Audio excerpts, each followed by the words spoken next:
Hello guys, this is Aiden Solos here, back with another Tom Clancy's The Division 2 video. Today I'll be showing you my Hotshot build that I made for XP farming open world. And right here I'm going to show you all the weapons and gear pieces I used to create this build. And you can go ahead and pause the video if you ever need to, look at all the stats. And later in the video, I'll be showing you where I use this for like farming and how you can get all these gear pieces. Right now, I'm just going through all the pieces, showing you all of them. And eventually, I'll get to the stats and there on and so forth. So, the main way this build works is basically if you get one headshot on a red target enemy, instant kill, you can one-shot anybody. It'll do 22 million approximately to every enemy you hit. Now, I'm going to show gameplay going over to the East Dark Zone right here to do a public execution, and you will see how it works in action. But preparing you ahead of time, my aim is really bad in this footage, so please don't hold me accountable for it.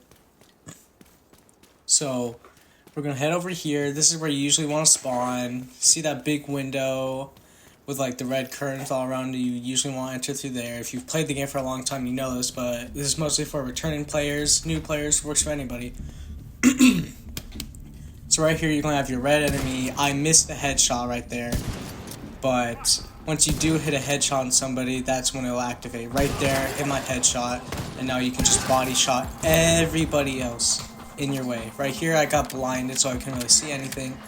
But then after that, it's over. As long as you hit all your shots, well, you don't need to hit all of them. You can miss some of them. But as long as you're hitting all body shots, it'll be an insta-kill. 100% of the time. Well, actually 95% of the time, because it depends on who you're fighting, like helmet enemies, which I'll show later in this video, what happens when you try to one-hit somebody with a helmet. But once you clear that room, you turn around, they're going to spawn through that door 100% of the time, always. Just clear it, and then you'll be done with that. Talk to the hostage, and you'll get your XP. Now, disclaimer, you guys are probably going to be confused. Whoa, why you gain so much XP? This is because I literally just logged on for the new season. It's been a minute. And I have the double XP going. Everybody will when you're new, but you're approximately going to get 350,000 XP every single hostage execution you do.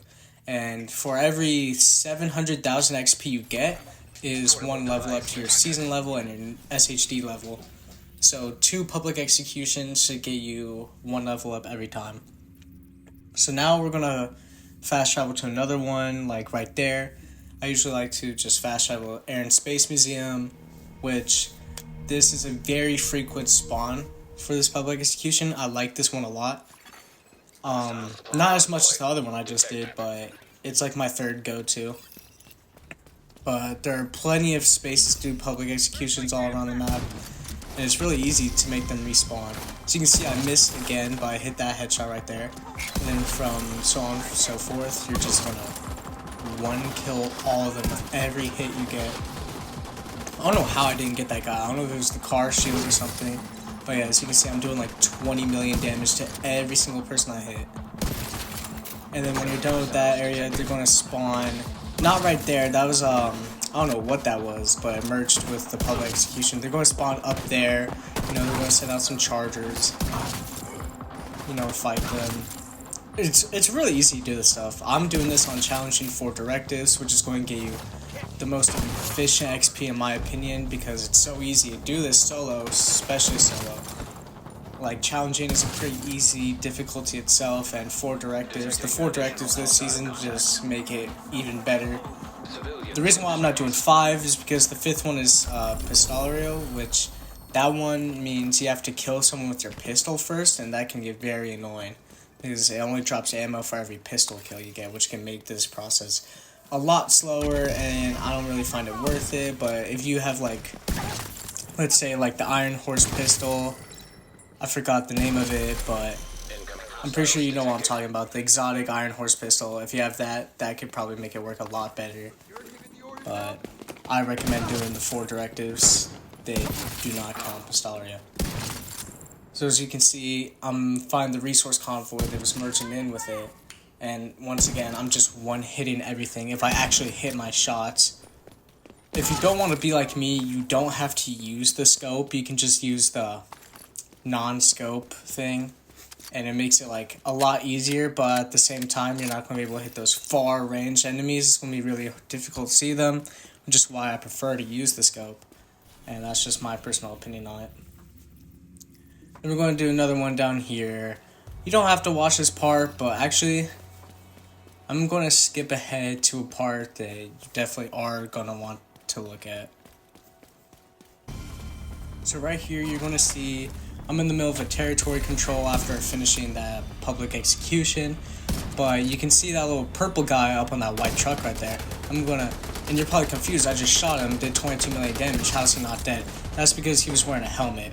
When you're hitting an enemy that's wearing a helmet, all the damage is going to go into their helmet, not their head, because it's considered like protecting their head. And this build, when you're hitting the body, it registers as a headshot. So even though you're shooting them in like their leg or chest, it's registering as a headshot. That's the main point of this build in the first place.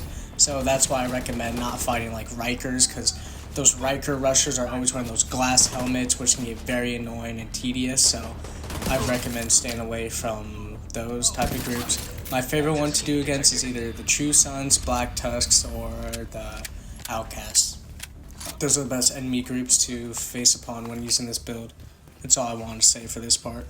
Now I want to show you guys how you can respawn all these like public executions and like open world activities really fast, so you can make this like your main source of farming. As you can see, I'm looking around the map. I don't see anywhere else to go to that's like close, fast. There's one right there, but like it wouldn't be worth running to in my opinion. So what you want to do is fast travel to any safe house you want to go to, and then once you go there, you're going to open up your match or your map, which you'll see me do in a second. There you go. Then you want to go, you want to hit your right D-pad, go to your like open world things. It'll say world something, and just that's where you're going to change your like open world difficulty, directives, and all that blah blah blah. You'll basically see an option on the very bottom that says reset control points, and that's going to reset the entire open world map activities. As you can see, it's spawn some, respawn some. It's just, that's how you effectively farm it. And that's how you do that. Now I also want to show you how you can get these gear pieces and farm them in the first place. So for all the pieces you're seeing, pause the video earlier in the video if you want to look at them. But you can basically farm these open world too. I like Lincoln Memorial, and if you click up on your D-pad, you'll see the target loot for the day. And this is like the general area where you're mostly going to farm them. But this is not the most effective way, in my opinion. It's just a way you can do it if you want to like run through Lincoln Memorial to farm XP. It's a great way to do it. My two best ways are the Summit and Countdown. These two right here. Me personally, I think Countdown is the number one like way to do it, especially if you have like a Countdown build and how easy it is to queue up with randoms to do it. But first I'll show you like what you want to do on the Summit, because the Summit's more good for like solo play. I mean, so is Countdown, but like, it's like completely solo. You can do Summit. You don't have to queue up with randoms. It's totally reliable on yourself. Because I've had some times where I don't get the best teammates in Countdown, which it can get like pretty annoying. But as you can see, you open up the map and you can choose your target loot. Like all of them. Now we want to do Hotshot. It's right on the bottom left, right next to that bird. You'll see it, Hotshot. You put it at that. And big disclaimer for this part, you have to be on one of the level 10 floors, which you'll see. When you open the menu, it'll tell you what your starting floor is. I'm on starting floor 87, which is not a 10 level floor. My 10 level floor would be 90. But you can set the difficulty. You usually want to run challenging, heroic, or legendary. Legendary is really hard. You want to do that in a squad, but do not do any directives. No directives. There's no point. It's just going to make it harder for you. You don't want to make your life harder. Don't do that. And that's how you do the Summit. Once you get to a level 10, you'll basically kill the boss. They'll drop your target loot. Then you leave and just rinse and repeat. It's a really easy process. I used to do it for some of my earlier builds when I was really, really new to the game. Summit is definitely a great way to do it. Now, for the second way, countdown. I'll show you how to queue up in a countdown if you don't know how to already. But here's me showing off my pieces again. I don't know why I'm doing that. But you go to the countdown, then you click down again. It'll show your targeted loot.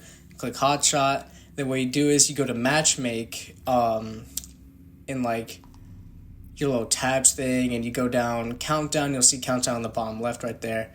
Put it on Challenging, and Heroic are the best ways to go. Me personally, I think Challenging's better because you'll find more teammates in there, and it just makes your life a lot easier. Then eventually you'll queue up, get invited, and you'll play with a bunch of players. And that's it for the video mostly. I want to thank you guys for watching. Please like and subscribe. This is Aiden Celos.